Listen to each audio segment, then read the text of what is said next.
Large crowds have been following Jesus wherever he goes. Some of these people have been called personally by Jesus to follow him, but most are following him because of his remarkable teaching and his amazing power. Now, from among them, Jesus chooses a special group of people. Jesus went up on a mountainside and called to him those he wanted, and they came to him. He appointed 12 that they might be with him and that he might send them out to preach and to have authority to drive out demons.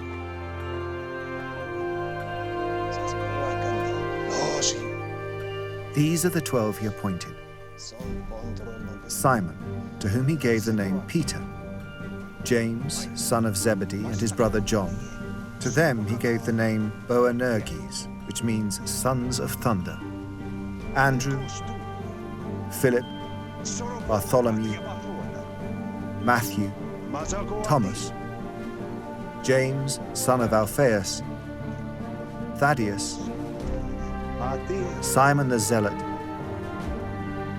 and Judas Iscariot, who betrayed him.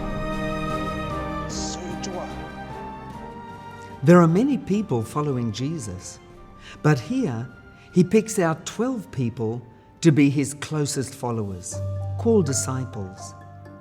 In the Jewish culture, disciples were learners who were to learn from the teacher by living and traveling with him and listening and watching everything that he said and did.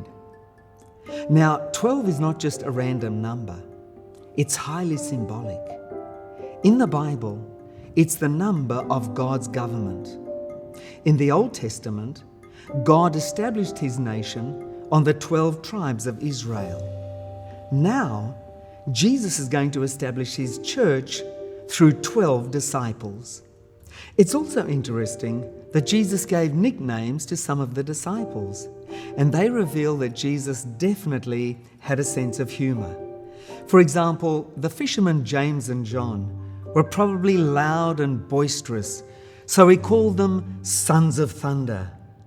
These disciples were among the unlikeliest people that Jesus could have chosen. He didn't choose the most educated, the best connected, or the wealthiest. He chose people in whose hearts he saw potential. Yes, even Judas. Jesus didn't choose people who were qualified. He chose people who were willing to say yes, and then he qualified them. How does that play out in your life? Are you waiting to become sufficiently qualified before serving God? Maybe sufficiently holy, or sufficiently educated, or sufficiently wealthy? Jesus asked you to serve him now, and he'll take care of qualifying you.